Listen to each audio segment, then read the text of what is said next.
Good morning, or depending when you're watching this, good afternoon, good evening, or good night. My name's Ross, and as always told, out of Voice of Radio. So today we need to take a look at all of those lovely new secret rares from Hot Air Arena. The set is now out over in Japan, which means that we can have a look at all of the secret rares. And we seem to be saying this a lot lately, but I mean it very sincerely this time round. I always mean it sincerely, but I really mean it this time. Hot Air Arena is a great set for secret rares. We've had a bunch of sets, frankly, that have been good sets for secret rares recently. Well, this might be the best among them. So starting off with illustration rares then, we have got ourselves 12 like we would expect, and we start off with a Yanma. Look, I love a little Yanma, just kind of doing its dragonfly thing, flying around. It's lovely. We've got Cynthia's Roserade, which is one we saw before, but remember this has got Cynthia on there, and that means it's going to be very popular. The trainers' illustration rares should generally be a bit more popular. We've got a Shaman, which, I'm going to say it, little bit uninspired, not my favourite. Come at me in the comments. Still cute though. We got ourselves a Crustle by Takumi Wada, which is lovely. Also, it doesn't take damage from Pokémon EX, so that's kind of cool. And there's an Ascension attack on the basic as well. We got a Hydrapple doing Hydrapple things with lots of heads all shooting something out, which is rather lovely. We've got ourselves a Rapidash by Rond, not to be confused with the artist Rend, which is very stylistic, very lovely, big fan. We've got Ethan's Typhlosion, which is another one we were shown a few days back. This is just a stunning card. This is another one that I expect to be incredibly popular. All the trainers cards should be kind of popular, but this one really does strike me as one a lot of people are going to want. But not as much as the Misty. I said, when I showed you this the other day, I told you this might be my favourite looking Pokemon card I've ever seen, and I honestly think that still might be true. Okacheke is hands down my favourite artist working in the Pokemon TCG, and I was collecting Misty cards when I was a kid, when they first came out, because I pulled a couple of Misty Hollows from the first 2 Japanese packs I ever bought. That kicked off my collection. Psyduck's adorable, you add it all up, this is wonderful. Might be my favourite Pokemon card ever. And then we got Misty's Lapras, which is not as good in comparison because, you know, it's not my favourite card ever, but it's still Misty's Lapras. Lapras is one of those Pokemon, nobody dislikes Lapras. Then you've got Misty chilling there as well. Everybody's going to be happy. Now there's an Electrike, which it's another one that there's this and a Shaman in this set I'm just not a particularly big fan of. And if I can get any boxes, I really want to be pulling stuff like Misty Psyduck, not Electrike.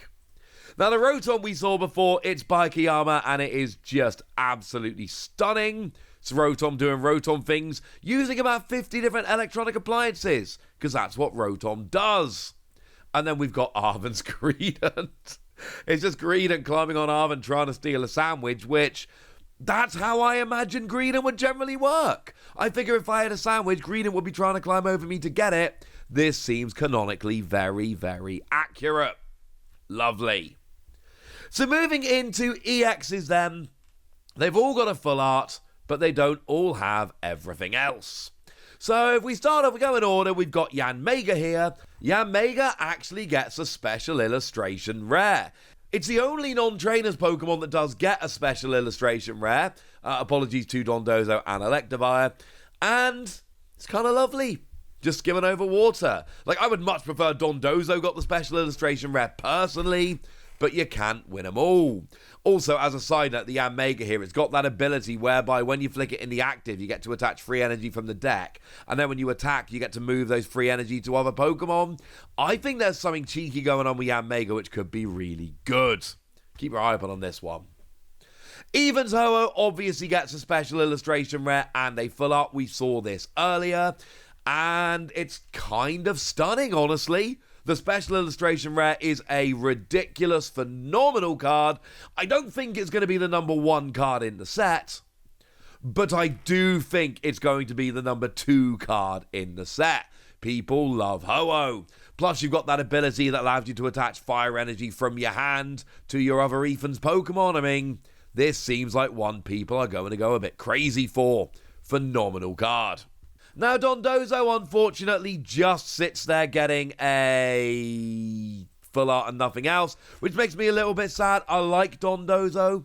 I want Dondozo to be good. Seems like a very fun card. Unfortunately, cannot make it. Still want the deck to be good. Not sure it's going to be, but, you know, it's there. It's cool. I mean, look, I wouldn't be gutted if I pulled a Dondozo full art. And let's face it, if I can get a hold of a box, and I told you yesterday that's just become a lot harder. If I can get a hold of a box, I'm probably going to pull a random full art. I could do worse than Dondozo, honestly. Absolutely could. Now, Electivire just gets a full art with no special illustration rare. It is Electivire and Dondozo, incidentally, that missed out on the special illustration rares here.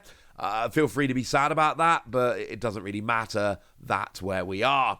And when I told you about Electivire the other day, I basically told you, look, you don't do enough damage, and the attack ends up being a bit expensive, and I just don't really like Electivire. Dondozo I can make an argument for. Yeah, Mega I think could actually be really quite good. Electivire, nah mate, really not a fan. I'm sorry. Now, Cynthia's Garchomp gets a full art and a special illustration rare, and this one is redonkulous. This should be the number one card in the set, pretty comfortably. I mean, partly people love Cynthia, so that's a big deal. Partly people love Garchomp, who wouldn't? It's a big, angry, pseudo-legendary shark. And that's kind of cool. And then the artwork here is absolutely stunning. You add all of that up together, and this is just going to be a very big card. And it is an absolutely stunning card. I also think Cynthia's Garchomp is incredibly playable because single energy, 100, draw 2, you got 6 cards in your hand. If you're going to take a KO anyway, you might as well refill your hand. And then 2 energy, 260, discard all energy from it, but you only need 2 to use it. And then you got stuff like the Roserade I showed you earlier that lets you do an extra 30 damage, and there's a tool that gives you more HP. And I'm just telling you, Cynthia's Garchomp looks absolutely legit. And then we've got Arven's Mabastiff. He's all grown up. He's sitting, sharing a sandwich with Arven, looking at a map. And look at the crumbs around his face. He's sharing that sandwich. He's had a bit of that sandwich. And that's lovely. I do kind of love how all of Arven's cards here are just, I'm trying to eat a sandwich and all of my Pokemon are trying to eat it with me. If you played the game, that is completely in keeping with Arven and his storyline. So this is another cool one. I do think this is going to be significantly less sought after than, say, Ethan's Ho-Oh and Cynthia's Garchomp, but that doesn't mean it's not cool. Now, in terms of supporter cards, we've only actually got 3 supporters in the set. They all get a full art, and then one of them gets something extra. So we got the MC card, MC's Hype, which actually led to a very interesting conversation with a lovely Antoine Boulet about Japanese language, which made me very happy. It's all about the moreage, what is translated as hype. Very interesting. Used a lot in Japanese, apparently. But we've got MC's Hype. It's an alright card. You get to draw 2, but if your opponent's got 3 or fewer prize cards remaining, you draw another 2. It's not a great card, but I do think the full art here is kind of nice. I think some people are going to like it. We then got ourselves a reprint of Judge, which, as I told you the other day, this is actually now the first time we've ever had a full art Judge in the same set as the regular print. We've had a number of full art Judges in the past, but they've actually all come out in later sets. So I kind of love that we're getting a full art here. Remember that Judge has not had the regulation mark updated, so this isn't going to keep it legal for any longer, just gives us a new print of Judge. And then we got Ethan's Adventure with a really nice full art and a phenomenal special illustration rare. And you don't see Ho-Oh there, but you've got Pichu, you've got Slugma, you've got Cyndaquil. These are the Ethan Pokemon from the set, and also from the games, canonically, obviously. But they're the Ethan Pokemon from the set, all in their basic form, other than Ho-Oh for pretty obvious reasons, would look massively out of place, just running around and having fun. I adore this card. It's the only special illustration rare supporter in the set, and oh my word, it's lovely. Now moving over into gold cards, we've got Gold Ethan's Ho-Oh and Gold Cynthia's Garchomp. I predicted a while back that these two would get the gold cards and Arven's Mabosstiff would be left out. That is exactly what's happened. And it's not terribly surprising because I'm pretty sure if you were planning this, you would have left Arven's Mabosstiff out as well. Seems to be by far the least playable of the three, certainly the least popular of the three in terms of Pokemon and in terms of trainer. This was an easy choice. And if we put the Cynthia side by side with the full art, you'll notice it's the same card but gold. But the fact that they colour in the trainer on the gold card, I think makes these look phenomenal. I am a huge fan of this. I think this is wonderful. So yay! And then we got a gold adventure. It's a new stadium. It's a cool stadium. It's one that people are going to play, honestly. And now we got a lovely gold version of it. Also, I say new. Remember, this was from Battle Partners, not from Hot Air Arena. But it's the I&O Stadium that says once during your turn, you can put 2 lightning energy from your discard pile to your hand. It helps very nicely indeed. So there we go. There's your secret rares. For me, it is absolutely Misty Psyduck's, one of the best cards I've ever seen. Cannot stress enough how much I love that card.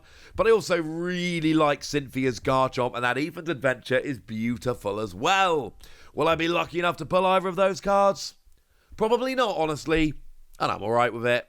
But for now, I want to know what you think about this. I want to know which of these cards are your chases. I want to know anything you want to tell me. So let me know in the comment section, would ya? Get us? Be nice. And then make sure you like this video, subscribe to this channel, follow me on Twitter at @TheWasi. That's where we talk about Pokemon and a whole bunch of other card games. And please do consider checking out patreon.com/PTCGradio, where you can support the channel, get some bonus podcasts, join a Discord, and all kinds of fun things. And get shoutouts on the channel like the lovely Dingus, who's been a supporter of ours for a while now and is a very lovely person. So shout out to them for the support and the loveliness. But by far the most important thing as always, look after yourselves till next time, would ya? Thank you very much for watching. My name's Ross, and you've been watching PTCG Radio.